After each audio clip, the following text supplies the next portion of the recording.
బాస్తులు లేకుండానే మనమే ఎంత ఆలోచిస్తుంటే మొత్తం వ్యాపారము వ్యవస్థ అన్నీ ఉన్నటువంటి ఎంత ఆలోచిస్తాడు రేపటి భవిష్యత్తు తెలుగుదేశం పార్టీలో after Babu what about future అనేటువంటిది రేపు పొద్దున పొరపాటున తెలుగుదేశం గెలిచి అది అధికారంలోకి వచ్చి అది జనం మధ్యలో ఏమన్నా పాజిటివ్ సిగ్నల్స్ తెచ్చుకుని చంద్రబాబు తర్వాత లోకేష్ ముఖ్యమంత్రి అయ్యి ఆయన ఆధ్వర్యంలో ప్రభుత్వం నడిచి బానే ఉందని భావిస్తే అప్పుడు టెంపర్మెంట్ ఉంటుంది. అంటే లోకేష్ గారి సక్సెస్ చూడాలి ఫస్ట్, అంతే కదా, చూసిన తర్వాత ఇవాళ డెసిషన్స్ ఉంటాయి. ఇవాళ రోజున ఇక్కడ ఏమైందంటే కాంపిటీషన్ ఏజ్ లెక్కేసుకోవాలి.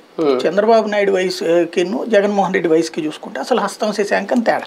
చంద్రబాబు నాయుడు గారి బిడ్డ వయసే కదా అవుతుంది కాబట్టి అటు లోకేష్ వయసుతో సమానంగా ఏంది ఉంటది. ఈ దశలో ఎక్కడ జగన్ కి ఇంకొక 20-30 ఏళ్ళు రాజకీయం ఉంటది. ఇతన్ని కాదని అవతలకి వెళ్ళిపోయి సక్సెస్ కాకపోతే రెండుకి చెడ్డ రావడవుతాడు కదా. ఇంకోటి జగన్ కి బాబుకి ఒక తేడా ఉంది. జగన్మోహన్ రెడ్డి ఇంతకుముందు తొలినాళ్లలో తనను తిట్టినోళ్ళని అంటే కాంగ్రెస్ లో ఉండి తిట్టారు కాబట్టి అట్లాంటి వాళ్ళందరినీ ఎలవ్ చేశాడు. తర్వాత తనను తిట్టిన వాళ్ళల్లో ఒక రఘురామకృష్ణరాజునే దూరం పెట్టాడు.